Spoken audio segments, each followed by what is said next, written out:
Waheguru Ji Ka Khalsa, Waheguru Ji Ki Fateh. So today I'm with Prabhsimran Singh. So first time I met Prabhsimran Singh was actually in TRSPC when he came with Sangat, Gurpreet Singh Sheena from Kitamat originally. So I met him there.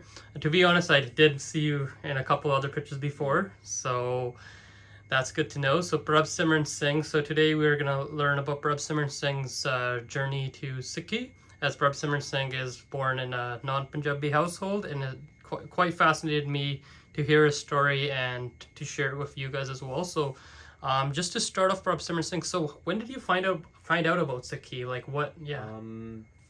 Well, even in elementary school, there were some Sikhs at my elementary school. Mm-hmm.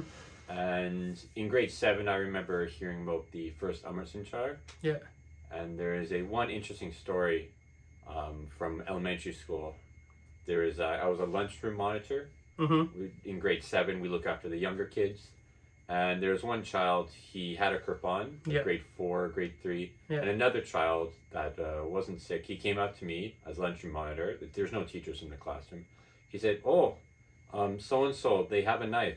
And I kind of rolled my eyes and was like, is it a Sikh? Is it a kirpan? Yeah. Right? Yeah. Like, I got a crowbar in my backpack. Like, don't worry about it. You need to sit down. Yeah. Like, I always had, even though I wasn't into Sikh at all at that time, I always liked having my own weapons with me. Like, every year in high school, I'd get in trouble for having stuff with me. It was interesting. So finding out about, like, just knowing about the Sikh faith as you're from Surrey, BC, did you know about Sikh at quite a young age, or did you learn about it later? Because I knew there were Sikhs, and I knew they had their kirpan. Yeah. But I didn't know any more significance about that until later into grade 8 or 9 when I went to high school. Hanji. There was a book in my high school library. It was a comparative religious book. Hanji. It talked about Islam, Buddhism, and when it came to talk about Sikhi, it talked about Guru Tegh Bahadur Shahidi Sakhi. Hanji. And where Guru Tegh Bahadur, he gives his head for the freedom of religion for others, for the Kashmiri Pandits. Hanji. And that was pretty unparalleled in history. You don't see the head of one faith giving their life for the freedom of other people to practice their faith. And I was pretty blown away by that in grade 9 or so. And I decided, okay, I want to learn more about this. Hanji. And then that's what's really sparked me to start learning more about Sikhi. And it took me a year. I looked into my parents' faith a bit more, read the Christian Bible. But after a year, I decided, no, I want to follow Sikhi. And after that, I started keeping my hair. Interesting. So after grade 9 is when we start to go more into depth about Sikhi, after we learned about the Shahidi of Guru Tegh Bahadur Ji. Yes. When you start to go towards Sikhi, so I have two questions. When did you start growing your gish, and what was the reaction of your family at that time? Okay. It was because I read about Guru Tegh Bahadur, I think, beginning of grade 9, Hanji. maybe around September. And it was towards the end of it that I decided, okay, I'm going to start keeping my hair. Hanji. And there was I was in air cadets as well before. Hanji. And I was about to go off to a summer camp for air cadets. Mm-hmm. I thought this would be an opportune time because now I'm going to a place where it's kind of like a fresh start, where people don't know me. Mm-hmm.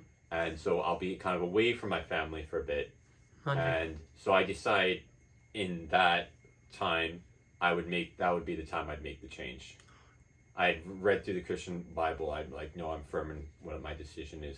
And then my mother, she was, as mothers are, they have always a bit more concerns about stuff. My dad, he was fine with it. He had a lot larger experience in different religious groups. Hanji. When he was younger and in university, high school, because some of his friends were always involved in these various different things. He was a hippie in his youth, so he was fine with it. My brothers and sister, they didn't have any issues. Mother was a bit concerned, but now I had one parent on side, so the argument was not necessarily with me. It was between the two parents, and I went off to the summer camp, and it was a fresh start for me there, and yeah, that's how I. Interesting. So you kept, when you read about Guru Tegh Bahadur Ji Shahidi, that same year is when you started growing out your case, correct? Yes, that's correct. So what was the reaction? So so we started growing out the case. When did you start wearing the star? And that was right at the camp. Because in Air Cadets, you're in military, you have a set uniform. If you're a Sikh and you're not going to be wearing their Air Force hats, you have to wear the star. That's part of the uniform. So they brought a Sikh officer over from the mainland, not the mainland, from Victoria. The camp was in Vancouver Island. Okay. And he sat me down and he taught me as quickly as he could, and we only had half an hour or so, how to tie the star. And mine didn't look too good. I had to practice every day, but it got better slowly over time. And by the end of that camp, because you're wearing uniform regularly, you have to tie the star regularly. So then I had a pretty good, I got a lot better at tying the star. I wasn't wearing the star all the time, but like with any time I was in uniform, I had to wear the star for that cadet program. Were you at all like, so I have another, so just two other questions here. Were you kind of nervous? Like, for example, I'm from a Punjabi household, so I was Munna all my life, just 21, 22, I kept case. I had a bit of nervousness to him. I guess everybody's a bit different as being someone from a non-Punjabi household and from non-Sikh family background as well.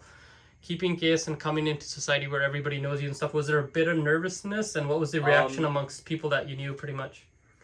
I didn't really have too much nervousness among peers. Because I've never been someone that was too beholden to peer pressure in that sense. Like I was lucky I had a close friend to me right next to me in my band class that he was Geshtari Sikh, and later he became Amritdhari, and that's how I became Amritdhari. When he brought me along. But I didn't really have anything in my mind where, I'm going to be worried about what they're going to say or what they're going to think. I kind of, even before when I was a Christian, it was just I had my thoughts, it was your relationship to God. As the Christians, their relationship to Jesus at that time. And so if you're confident in that relationship and that's the priority relationship you have, other relationships aren't really going to be as important to you. You were also mentioning that there was some components that you were seeing in Christianity that kind of related to Sikh. Is that correct? It was a bit more in hindsight than necessarily something that was a driving factor.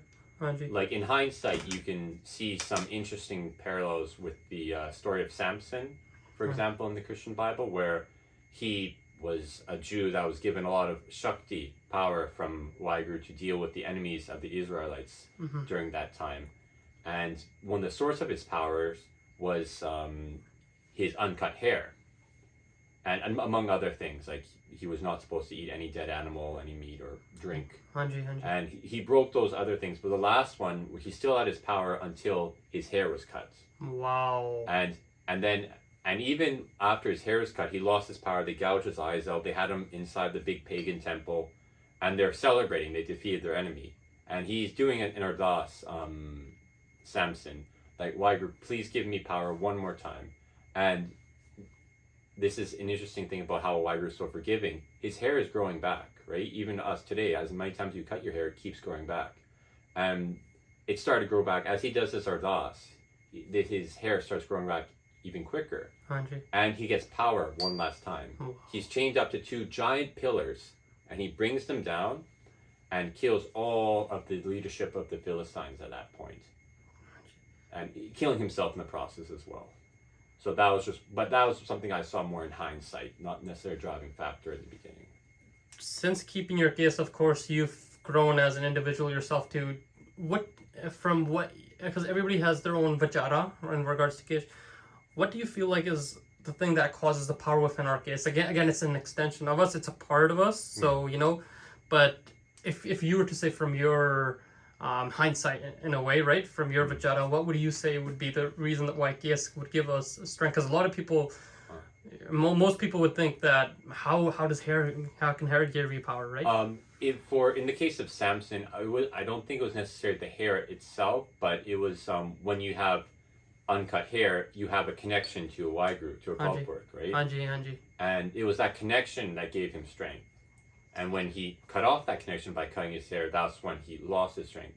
Yeah. And similar to us today, in Gurbani talks about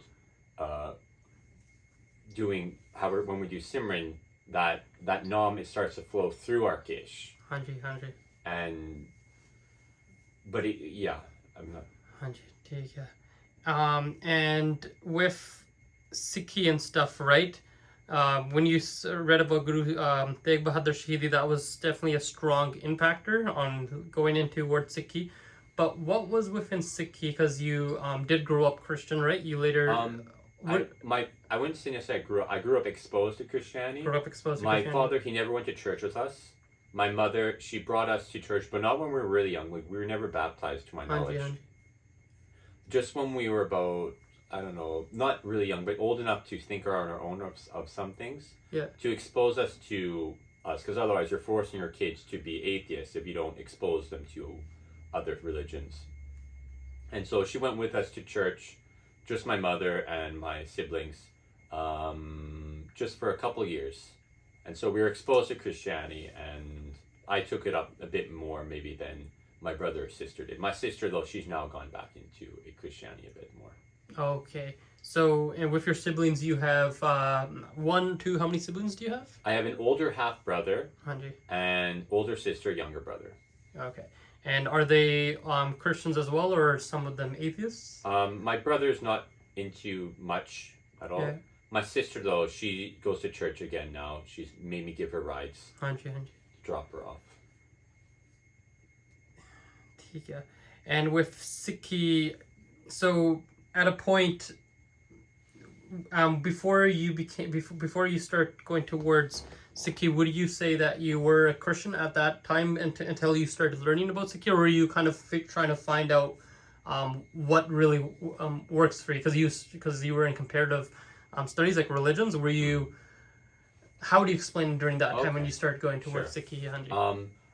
I was never a Trinitarian Christian. Trinitarians, they believe that Jesus is God as well as the Holy Ghost and as well as the Father. Mm-hmm. I was never a Trinitarian because when I first started reading the Bible on my own, it starts with the Old Testament, which doesn't really talk about the Trinity. Some Christians will argue differently, but from a very literal perspective, it's not clear about the Trinity. They talk about God creating the world, not this Trinity thing. So I was never a Trinity. I didn't raise that up. I kept that to myself. But I was never a Trinitarian Christian. So in that sense, I wasn't a Christian. But I remember I did pray to Jesus a couple times. Even uniquely when I was first coming to Sikhi, because I didn't at that point, like, I'm going towards Guru Sahib, but I wouldn't necessarily assume that I had a relationship at that time with Guru Sahib. But I did think, okay, well, probably from my previous dharam. So I did, at that time, interestingly, I prayed to Jesus to help me on my path in towards Sikhi. Okay. And interestingly enough, at that camp, there were some questions being raised about how legitimate my conversion was. And there was a Roman Catholic priest there that he kind of went over to the other high-ranking officers there, and he sued that process over. And I didn't necessarily ask him to, but I guess that may have been from my previous prayer at that point. So within Sikhi, was what really stood out to you within Sikhi, which actually brought you much closer? Like, what did you see within Sikhi that really got you? Like, the biggest indicator was, of course, Guru Tegh Bahadur Shahidi. That was the initial start. But what other things did you see? Like, you mentioned, I can't remember the individual's name. You mentioned he had Samson. Yeah, that also. That was more of a hindsight thing, but yeah. So what was within Sikhi that really stood out, and what was within Sikhi that you've seen within Sikhi that kind of Christianity didn't, that you didn't really see within Christianity? I don't know how to put it. Yeah. Okay. Yeah. It was mostly just Guru Tegh Bahadur that really pushed me. Hanji. And then once I made that decision, I stuck by it, and I looked into Sikhi more, and the more I looked into, I was like, okay, that makes sense. Mm-hmm. That's, I don't have anything against what it's saying here or there. Hanji. But I didn't learn anything about the spirituality side of Sikhi for years. Mm-hmm. Like, wow. and even my friend Prabhsimran Singhs, who sat next to me in band class, he didn't know much about the spiritual side of Sikhi either. Oh, wow. So it was like he just kept his hair, and he was with me actually in cadets as well. I taught him how to tie the star. Oh, okay. But it wasn't until he got blessed with Amrit and then came into Sangat, and then he brought me into Sad Sangat as well, where we started to learn about Nam. I started reading Guru Granth Sahib Ji, like English translations. I was like, okay, it's talking about Nam a lot, but what is Nam? What is Nam? Yeah. So it was like right in front of you, but if someone doesn't explain what's going on, it's hard for you to understand that. So it wasn't until later on when I started getting to the more spiritual side of Sikhi, I started to see more of the differences between Sikhi and, say, Christianity. Like reading, because I read the whole Christian Bible before I came to Sikhi, and reading the Christian Bible, it doesn't really talk about Nam. They talk about like good deeds, bad deeds, and a bunch of vichars about that, but it doesn't really talk about deep into the spiritual aspect of things. How to connect with Gwagadu, yeah. Yeah, in Gurbani, it's very straightforward what's going on. Hanji. And when taking Amrit, did you take Amrit before finding out what Nam is, or after finding out what Nam is? After I came to Sad Sangat was where I had my Amrit Sanchar. Okay. I was lucky. My friend Prabhsimran Singhs and his whole family, for 6 months before me, they had become Amritdhari, and so like they had learned a bunch of things, and it was easy for me to go in along with them afterwards. Hanji. Interesting. And within Sikhi, I've also noticed a lot of non-Punjabi Sikhs, or people that weren't born into a Sikh household. They do have a vichar, and a lot of people, like the ones that are born in Canada, that they find Sikhi towards afterwards. What we tend to notice is, what's your view on, do you feel like Punjabi and Sikhi, Punjabi culture and the Sikhi faith, sometimes they are meshed in with one another and they're kind of like separate? Like, because the thing is, in a way, what a lot of Western born Sikhs that are born in Punjabi households, what they tend to find out later is that Sikhi and Punjabi culture is kind of jammed together, so it kind of makes it feel like that the Sikh faith is just the Punjabi faith, whereas Sikh is not just for Punjabis. Yeah. It's a religion for everyone. What's your view on that? On the topic of Punjabi culture and Sikhi. Yeah. Okay. Well, I'm not Punjabi, so I might not know too much about Punjabi. I've been around Sikhs and Punjabis for a long time, so I get a bit of what is Punjabi culture in that aspect. But obviously, a culture and a faith are different. A culture that is being developed within like a faith that's been growing, there's naturally some flow back and forth. But obviously, like you have even with Christianity, right? It started off a small bunch of people, but it's branched off into so many different things. The faith is separate from, but since Sikhi, it's a lot smaller and it's kind of kept within a smaller group of people. The culture and the faith kind of go back and forth a little bit. But there are things that you can say, no, this is not Sikhi, this is purely just of the cultural background. I have an interesting story about this as well. When I first was starting to keep my hair, Prabhsimran Singhs, his older brother Gurjeet Singh, he's like, oh, so you're Punjabi now. And they got me into Bhangra. Okay. Yeah, that's part of the culture. Yeah, and so I started learning Bhangra. When they took Amrit, they're like, no, we don't do Bhangra. You're like, so what? He got me into Bhangra, and then he had to get me out. Oh my! I was fine. I didn't care. I was like, whatever. I can get out. It's fine. And so a lot of stuff in Punjabi culture, like if you listen with the songs, there's a lot like sometimes alcohol going behind women, violence, that. right? Yeah. That's the lyrics. The actual song lyrics are pretty vulgar. And that has nothing to do with the religion. That's purely like just and pretty bad cultural thing to have going on. Yeah, but I never listened to Punjabi music like that. Growing up, so like there's definitely a difference between Punjabi culture. We have Canadian culture and stuff. Would you say growing up your household was very much like Canadian culture, or would you say there was quite a bit of European cultural influences growing up? Yeah, for because my family, they are not recently from Europe. On my dad's side, they've been in Canada since like before Canada was a country. Wow. They left before Germany was a country. They left whatever that was and came to before Canada was a country as well. There was like the Canadian. They're just two provinces at that time, Upper and Lower Canada. So that was on my dad's side. My mother's side, they're much more recent. From both Russia during the Russian Revolution, they left, and Holland just after World War II. So if there would be any kind of cultural thing going on from Europe, it would come from my mother's side, which her father was from Holland, and then mother from Russia after the Revolution. But both of them came from places that are undergoing pretty traumatic times, World War II and the Russian Revolution. So it was just a lot more about just trying to survive for them. And I don't feel any real cultural thing. There's like some dishes that my mom makes, but I don't really feel any kind of European culture necessarily came in. A lot of Canadian culture, more Canadian Western culture comes from, I think that came about more during the settlement of the prairies. Okay. Which was, it ended because you had all the people coming in, they got the free land in the prairies. But also it's pretty harsh winters. Okay, yeah. Like my father's side, when they landed, they came from non-existent Germany to before Canada there in Ontario area, and then they came to prairies. Okay. And a lot of people, when they come, they got the free land in the prairies. It's harsh winters, and you're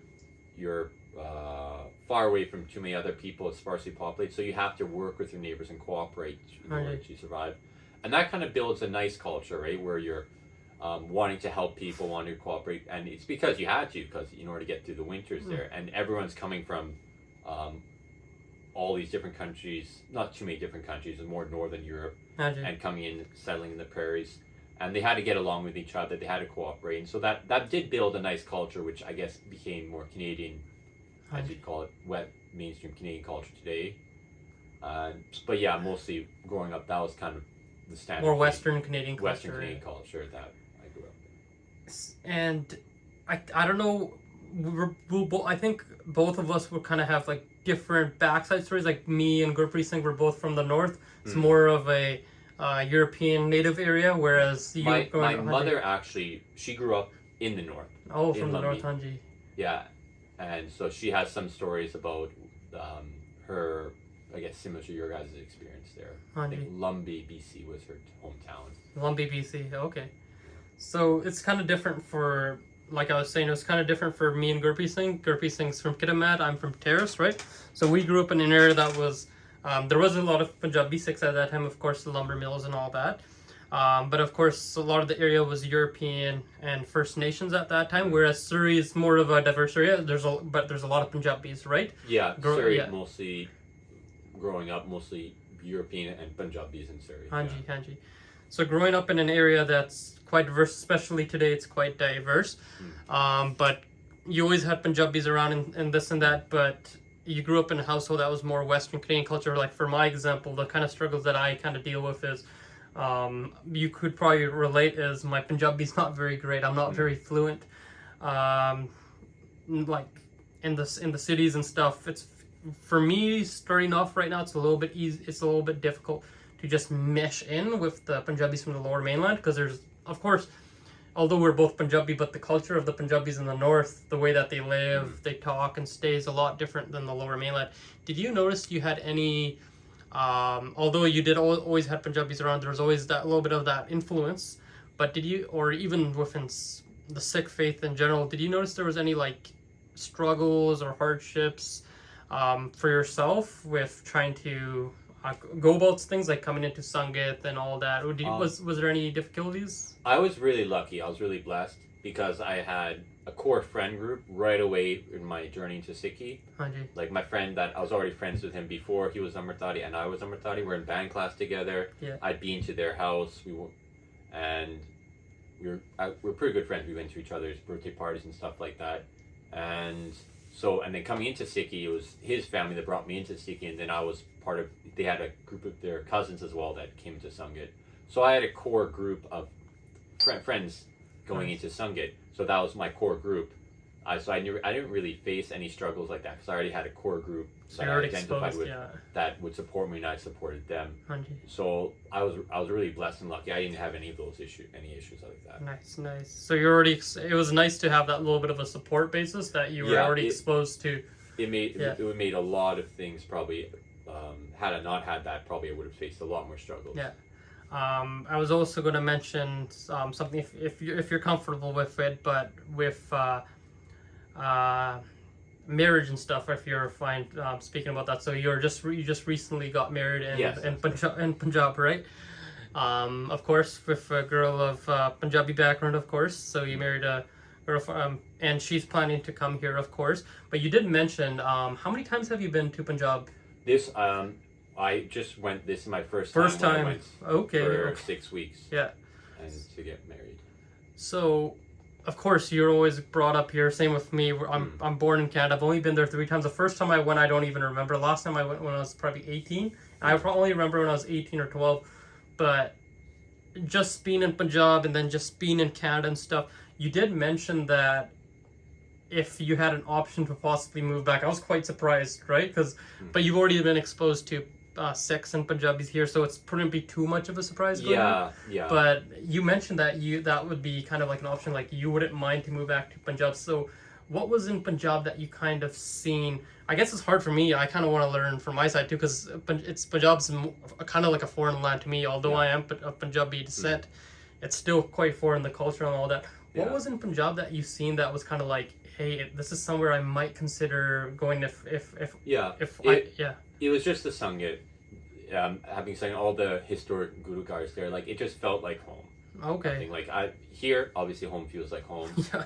I've been singing in Calgary, Edmonton, also kind of feels like home. Yeah. A little bit California, yeah. But other than those places, I wouldn't really feel comfortable going to too many other places. But as soon as I remember the flight we came into Punjab, as soon as I touched down, I felt no, this feels like home. Yeah. Even though it's like foreign country there. Yeah. And so that's why I said like I wouldn't mind aside from the politically like political instability. Yeah. A little bit there. Yeah. And Gurpreet, when I talked to Gurpreet Singh, he mentions that the Gurdwaras over there just have a bit of a feeling. I've also talked to many Punjabis that are from, and it could be the itihas behind a lot of those Gurdwaras, and it's notably like you've probably been to a lot of Gurdwaras, like there's Gurdwaras like Tarn Taran Sahib, Keshgad Sahib, I believe it is, Anandpur Sahib, Harmandir Sahib. Do you notice that those Gurdwaras have more of a, like you get more of a feeling like a, you know yourself, like anyone that goes to Harmandir Sahib, like it's you can't explain it, but do you notice like Gurdwaras over there, they have a bit more of a, how do I say it? Like I don't know how to say it, like a oomph, like a connection that is just like the well, the land in India, like people have been doing bhakti there for thousands of years. Hanji. Right? Yeah. So I think it's the very unique lands in the world, very blessed lands in the world. Hanji. Like no other land has had that much bhakti Hanji. on it. Right? Like I like having programs here or like having Gurudwaras here, but like we'll never really be able to create that what has been done in India and in Punjab there. Hanji. And you do feel that, right? When you go there, and especially some of the places, Harmandir Sahib, like there's even Sakyar that talk about Harmandir Sahib being established like way back in Satjog, in the first era there, and some of the places where Guru Tegh Bahadur did his tapasya, where was that? Baba Bakala Sahib. Hanji. Right, and yeah, you do feel it at those Gurdwara Sahibs there. Hanji. And have you been to? Were you able to go to Pakistan during that time, like seeing Afghanistan Sahib and stuff? No. Yeah. No, that I wouldn't have wanted to have done that at that point. That would, because then you're going to another country and like you're getting your visa looked at a little bit more. That was just my first time in Punjab. I didn't want to go too crazy. And so with a lot of the Sikhs that you've been able to encounter and stuff, like, of course, majority of the time they would be Punjabis. Have you encountered someone that's of non-Punjabi descent that's also Sikh that you're quite close to? I wouldn't say quite close, but I do know and have encountered some Sikhs from non-Punjabi backgrounds. There's Okay. a pretty well-known local Sikh Singh, Pat Singh, ਹਾਂਜੀ yeah, who's Chinese origin Sikh, ਹਾਂਜੀ and I think I have one friend on social media that's in the prairies that he's European with Métis, so a little bit European, a little bit Aboriginal background. ਹਾਂਜੀ ਹਾਂਜੀ And there's been others in my younger days that have been from non-Punjabi background that are into Sikhi. And another thing that is with the thing is, of course, in Sikhi we don't aim for conversions. We're totally against that. We don't go about telling people, "Oh, Sikhi is only the truth. That you're going to go to hell and stuff." But at the same time, like in the UK Basics of Sikhi, you probably know about the channel Basics of Sikhi. I've been involved in that. Yeah, Jagraj Singh has been able to do a lot of prachar, and a lot of people from even Punjabi backgrounds that were born in England, right? They grew up Monne, and they later became Sikhs after. For example, even I'm from Canada. I was a Morna before I watched Basic Sikhi. There was a lot of a connection there. We have in the States as well as England, but in Canada, I feel like we of course have people that are of non-Punjabi backgrounds. Like prachar is always a good awareness of people, letting people know, and then it's up to them whether they're like, okay, this is something that really kicks in. Do you feel like there is bit of a lack of prachar of Sikhi to people outside of the non-Punjabi community, and do you think that's something that should be encouraged? What's your viewpoint on that? Definitely, I definitely support what Jagraj Singh and my friend Harman Singh, who's a good friend of mine. Hanji. I remember we've gone to a bunch of camps together when we were both younger. Yeah, I totally support that idea of doing more prachar and spreading the message of Sikhi out there. Hanji. And it's important that we're living what we're trying to spread as well. And that gives a lot more weight to what you're speaking about. Absolutely, because people can feel it, right? Yeah. Was there anything else that you would like to add that we weren't able to touch, that's on your mind that you kind of want to get out there for the viewers? My mind usually draws a blank. No, I see. Ask these kind of questions. Yeah. I'm sure there might be something, but there's something there, but it just hasn't arisen yet.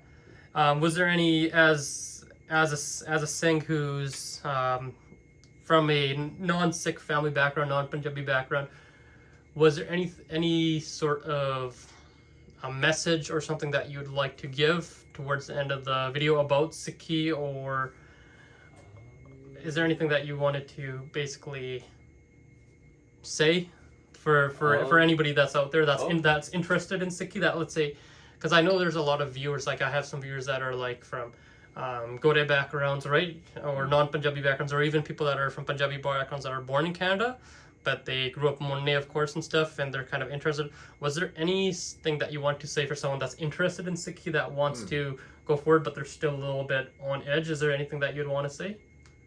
Just for something we'd end off? Well, definitely, if you have any kind of interest in Sikhi, it's definitely worth looking into more.